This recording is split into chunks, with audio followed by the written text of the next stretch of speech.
السلام علیکم، میں ہوں آپ کی میزبان Bushra and welcome to the history and اسلام۔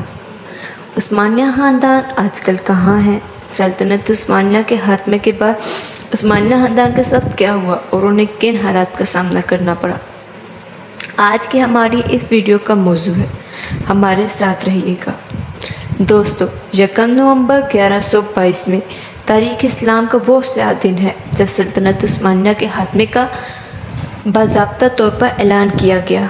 ترکی میں سلطان محمد شیشم کی حکومت کو ختم کر دیا گیا اور مصطفیٰ کمال پاشا کی حکومت شروع ہوئی، اور سلطان محمد شیشم کو ناپسندیدہ شخصیت قرار دیتے ہوئے ملک بدر کر دیا گیا، جو 17 نومبر کو بذریعہ برطانیہ بحری جہاز مالٹا روانہ ہو گئے۔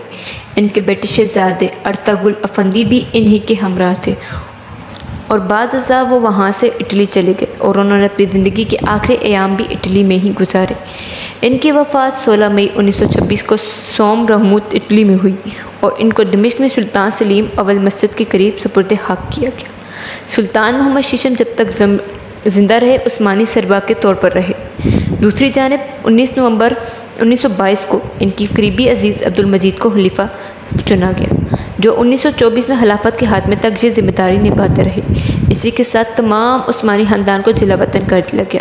اندازہ کیجیے کہ ایک ایسا خاندان جو 600 سال سے زائد عرصے تک ایک جگہ پر حکومت کرتا رہا، اسی خاندان کے لیے ان کے اپنے ملک میں جگہ تنگ ہو گئی۔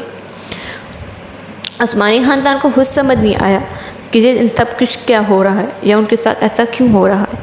خیر، جلا وطن ہونے کے بعد عثمانی خاندان افراد کی کل تعداد اس وقت 156 تھی۔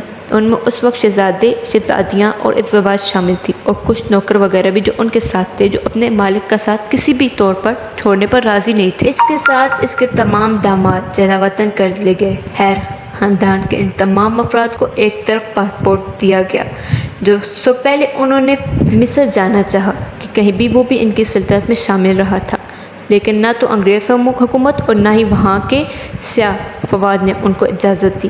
پھر شام کا قصد کیا کہ وہ بھی ایک غریب ملک تھا، لیکن ترکی حکومت نے ان کو جانے کی اجازت نہ دی۔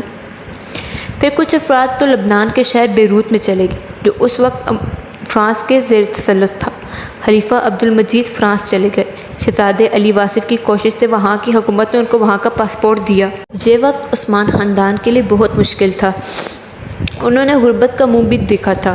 وہ اپنا ساز و سامان اور روپیہ پیسہ بھی اپنے محلوں میں چھوڑ آئے تھے کہ عوام کی مداخلت اور تعاون سے جلد ترکی واپس آئیں گے، لیکن ایسا نہیں ہو سکا۔ عثمان سلطنت کے خاتمے کے بعد خاندان کا سربراہ وہ منتخب ہونا شروع ہوا جو پورے خاندان میں سب سے بڑا ہو۔ 1926 میں سلطان محمد شیشم کی وفات کے بعد اس مشق پر عمل کرنا شروع کیا، اور آج تک اس پر عمل جاری ہے۔ کل عثمانی خاندان کے سربراہ دندران علی عثمان ہیں، جو کہ 2017 میں خاندان آل عثمانی کے 44ویں سلطان بنے۔ آپ سلطان عبدالحمید کے پوتے اور شہزادہ سلیم کے بیٹے ہیں۔ اسی کے ساتھ میں اپنی ویڈیو کا اختتام کرتی ہوں۔ ویڈیو پسند آئے تو ویڈیو کو لائک اور چینل کو سبسکرائب کرنا مت بھولیے گا۔ اپنا خیال رکھیے گا۔ فی امان اللہ۔